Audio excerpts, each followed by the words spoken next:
Welcome to the Mobile Games Playbook in association with Liftoff. Join us as we uncover the latest trends in user acquisition, monetization, and mobile game design.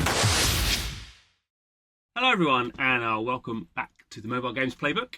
Thanks for tuning in for another episode. This is a podcast all about what makes a great mobile game, what is and isn't working for mobile game designers, and all of the latest trends. I'm your host, John Jordan, and very pleased I have joining me today, in fact joining me coming back for the second time on the show, we have Kentaro Sugiura, who is the lead UA manager at Rovio. How's it going? It's good to be back here, and I'm ready and happy to discuss about the mobile game again. Good. Yes, raring to go. So last time, obviously, you were talking about your main sort of job as UA, sort of marketing and user acquisition, and today we're it's sort of indirectly linked, talking about intellectual property, IP. So and obviously that's a sort of a key sort of part of a product, clearly mobile games, and obviously has a very strong sort of link through into user acquisition. So you're sort of using your sort of foundational knowledge there, and going to sort of talk about how IP works. So let's sort of kick it straight off now. So why have we seen over the last 10 years, over the last 5 years, an acceleration in mobile games using IP, typically external IP? Why are we seeing this sort of this massive trend? What's it doing to the mobile games business? How's that helping you in terms of sort of user acquisition? I think there are two scenarios when it comes to mobile game. It's using external or existing IP. And the first scenario is, the game with IP. So the meaning that, when a developer create a game based on a IP theme, and of course, the biggest benefit of licensing the IP is lowering marketing cost. Now, this happens through, stronger UA funnel metrics such as, CTR or, conversion rate. That's, likely reducing CPI, as well as, higher organic traffic driven by the brand recognition. That is first scenario.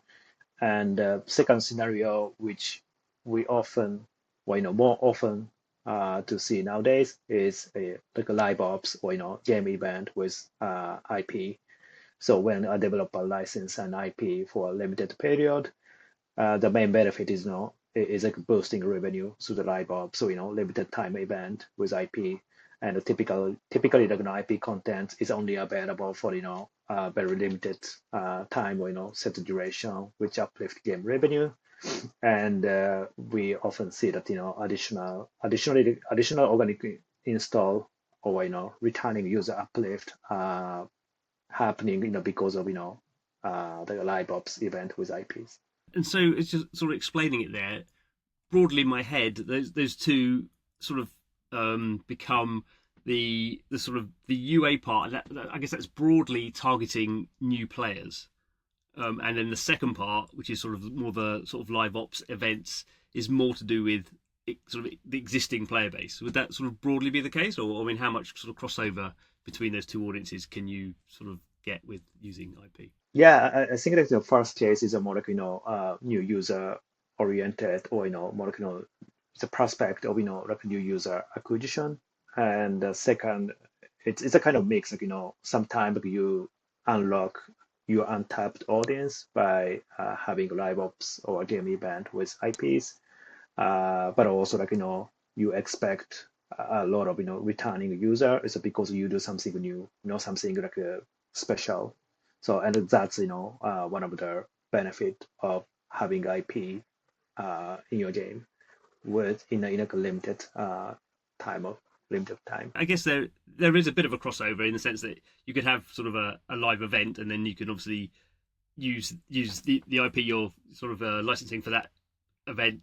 Also, you can put that in your sort of your main sort of UA marketing funnel for that, at least the period of time in which that's happening. So there is some sort of synergy between the two, even if broadly they are seen as being different. Yeah, exactly. I guess the other sort of main thing, if you're thinking about this sort of these two different use cases, the UA thing, I guess, would be more about sort of a longer term sort of marketing thing. So you're having, maybe you're doing a game and using other IP in that game. Whereas the live event stuff tends to be like a faster sort of turnover, where you're having live events, every month or something. So I guess that's the difference in terms of the broader new users and the sort of existing users / retention monetization sort of thing.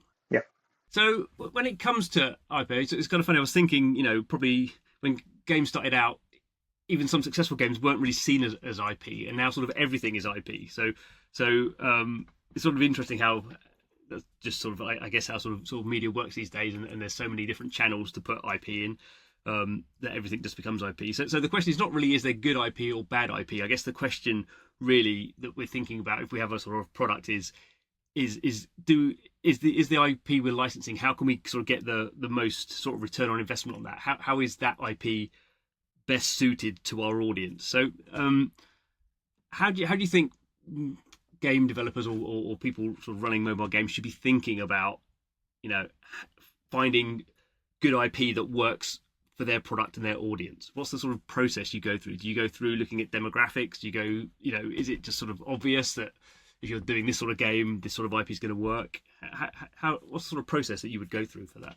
So from my experience and my observation, I see two key directions when evaluating potential IPs for mobile game and collaborations. The first direction is affinity. So it means collaborating with brand that already share strong similarity with your existing audience, and this strengthens engagement and monetization with your core audience base. That's the first direction. And the second direction is expansion. So meaning that you do partnership with a brand that allow you to reach like a new or untapped audience that broaden your market and helps acquire new user beyond your current demographic. Did those sort of, you said there's sort of the affinity sort of reinforcing sort of what you've got and then sort of expanding. Where do they sit in your sort of previous example where sort of you're doing one more focused towards new users? And do they fit easily into those sort of buckets? Yeah, I think it's it's a really case by case and IP by IP, game genre by genre, and maybe if your game audience is let's say female 45 plus, then pretty much you go the affinity that you may find some of the brand or IPs which is appealing to your core audience. That's the one example.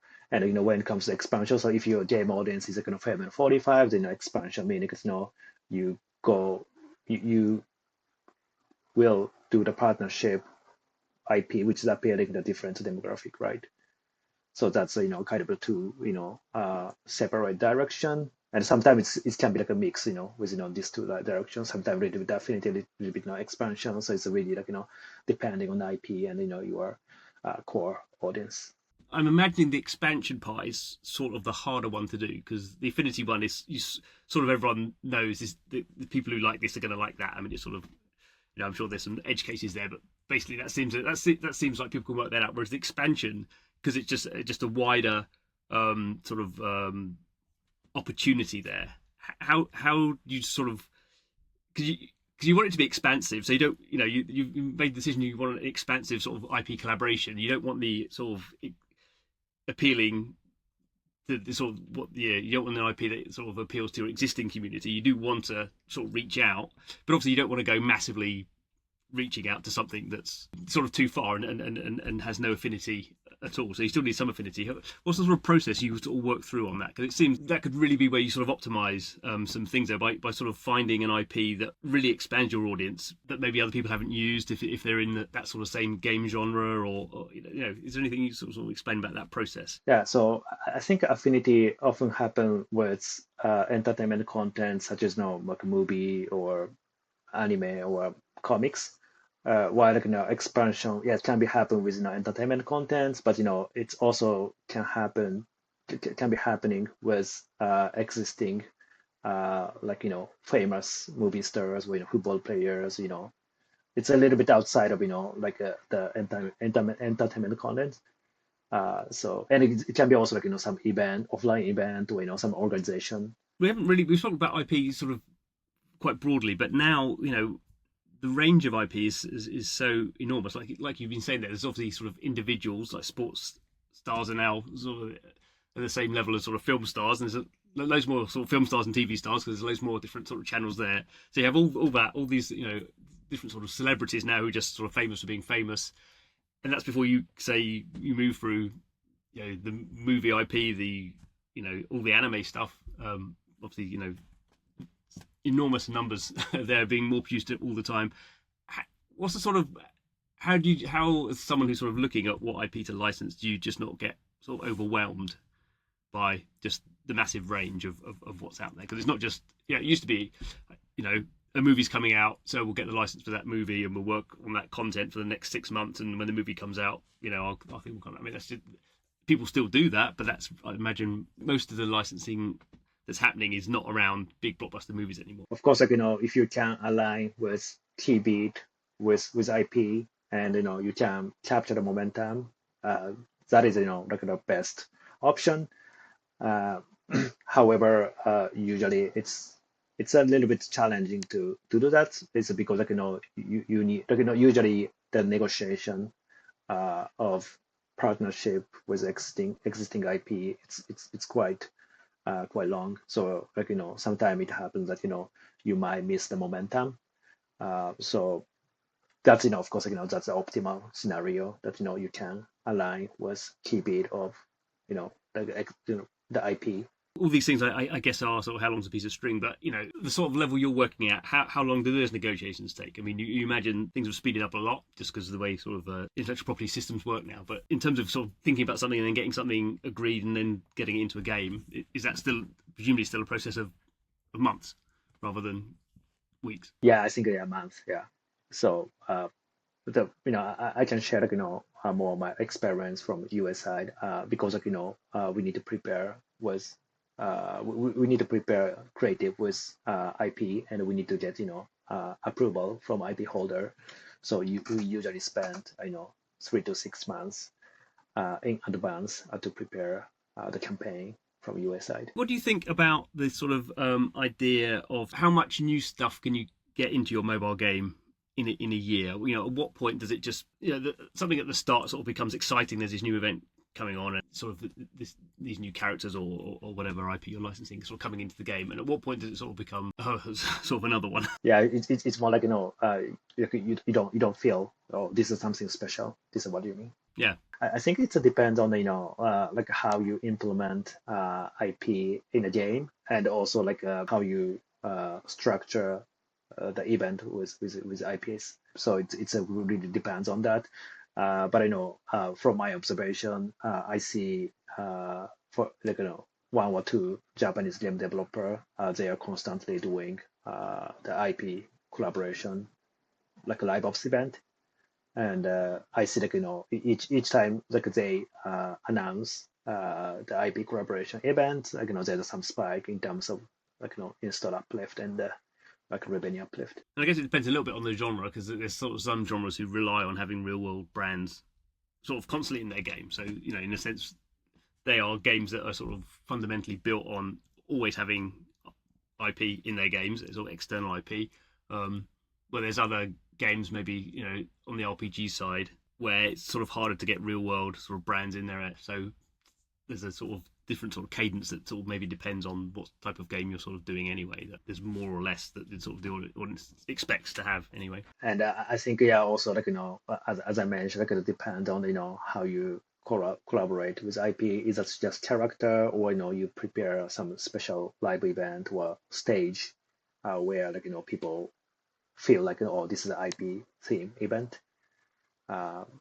So it really depends on how you structure the event with IP. What's your sort of view on sort of games having IP that other games have used? Is there a point at which sort of external IP has been used so much in so many games that you kind of feel like, well, they've done it, like maybe you're looking at what your competitors are doing all the time, they've done that IP, so now we can't use it? Or if you see competitors have done a really good IP integration and had a massive spike, do you go, oh, maybe we should be looking at that? I mean, how much of this is sort of like competitive trends in the industry where people are sort of looking at what everyone else is doing, or how much is it just this is focus on our product, we sort of know what we want to do? Sometimes the IP holder reject your offer is because like, they already did partnership, like your competitors. So it's this is like something like just it's we cannot control by ourselves. It's also like depending on the IP holder. Some of them can say okay to have like similar partnership or collaboration with similar product or similar game genre. Some of them like they want to be uh, like limited in that sense. So it's like it's like really depends on yeah, the brand. But yeah, but I think in general, yeah, like you'd like to avoid that the brand which already had collaboration or partnership similar to your product game genre, because you might not see the result you are expecting for. And sort of in converse to that, if you have a really good sort of collaboration with a brand, the point becomes, well, we should be doing this again because our audience really like that. It's really worked for us. So I imagine to some degree you're going through these, we'll be thinking about this sort of more on the live ops side. You're sort of cycling through these different sort of collaborations, and some of them work better than others. If you find something that works, do you then think, right, we can do that again? Or are these more, do you think, sort of one shot type things where you are going to sort of create a sort of fatigue in your audience if you're sort of repeating sort of the same sort of tie-ins? Yeah, I think yeah, it's really like depends on the contract you have with IP. Like is that something like like you can do like one more time, or like you need to have new contract with them. And yeah, I also see like it's kind of a throwback event, uh, somewhat mobile game. So the differently it can be effective way to uplift like a revenue by doing that. And also like I see like some of the case that they do like different like live ops event with the same IP, but like a different event structure based on the learning from previous event. And how closely do you sort of focus on the financials of the overall thing? Because I guess that's, I mean, mobile games are fun for people to play, but obviously behind the scenes there's a massive business. So obviously, the sort of, as you stated at the beginning, the point of using IP in however you're using it is it's in some ways increasing the efficiency of your business, either by reducing your sort of marketing costs on a per download or install level, or it's increasing your the revenue you're generating. While these things are sort of fun, exciting for the players and maybe even the dev team, the sort of economics of it is sort of what's running that. So how does that sort of play into the way you think about using IP? I'm echoing what you said. So like IP has two benefits. Like one is like like lowering like marketing cost, and it can be happening by the uplifting UA UA funnel such as CTR conversion rate. That's lead like reducing CPI, and also it's because you have IP, then like, you have better organic installs. That's one part of the business impact, and another part is like uplifting like revenue. Like this is like generally like in the practice it happening with like like limited lifetime event, like in-game event. So I think it's really like depends on like what you want, and also like genre of a game, because some of the genre like they have like a less problem with generating revenue once it's less depending on the live ops. Then maybe it's better to focus on the like the marketing cost side, and some of the game they are okay with like marketing cost, CPI, then like more focus on the revenue uplift from live ops. What do you think of the sort of the trends that are happening over the next 5 years? Do we just sort of see more and more collaborations because IP has sort of become more fragmented, and so there's sort of more opportunity, or are we starting to get to the stage where there is a bit of sort of just general fatigue around sort of these mashups, in games, and not just in games, in sort of all sort of culture? I mean, what's your sort of view on how that trend's going to happen over the next sort of 5 years? I have no idea, but I'm just I'm just saying this based on my observation.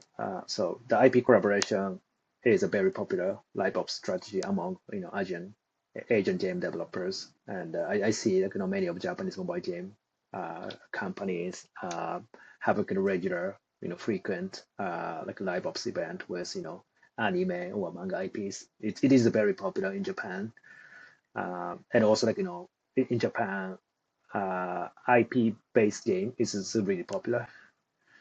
And there you go now. I see more and more Western mobile games is having like a live ops event with IPs. So because they have like a limited live ops event with IP, and we do see like a lot of this initiative with Blasters or Monopoly Go. So that's my observation, and based on this, like, I expect that this can be happening more often. I think that's a good point. 'Cause I think, even in my limited experience, that where we have really seen over the last few years a sort of global expansion of what was at one point sort of quite niche sort of Japanese manga and anime characters have progressively become much more widely sort of viewed through the West, Crunchyroll, all that sort of stuff. And because that sort of subgenre, or because that sort of genre of media is really all about collaboration. So sort of the history of those sort of anime manga is all about sort of coming up with new things and sort of cross pollinating them. And so if you're in that sort of genre, like you say, the Japanese RPGs, it's almost like expected that you have this very fast pacing of collaborative IP, because that's sort of what the underlying sort of medium is all about. So it's sort of, I think I guess it's interesting that for some genres it'll probably, as you say, just keep accelerating. Maybe not the same for all other genres. There was one other thing I was going to say, is particularly around meme culture, which is obviously a similar sort of thing to Japanese anime, which is just it just sort of explodes so fast. And we're sort of seeing this in things like Roblox. I wonder if those IPs just sort of get so popular but then sort of become not unpopular, but then sort of the next thing comes on, that whether those IPs can sort of be used by more traditional sort of mobile games, because they burn so fast, and then it's sort of hard to judge how long they're going to last for. So you sort of have that issue. Yeah, I think you have been a really good point. So like it's because I'm working for a mobile game company, so I talk about talk from that perspective. But I think from like Japanese like anime manga perspective, the collaborating with like different IP or other entertainment can reach untapped audience, especially in the Western market, because Japanese anime or manga, they have really limited distribution channels. Uh, and yeah, one example, like for example, in Japan, like if you turn on TV, like you can see like anime all the time.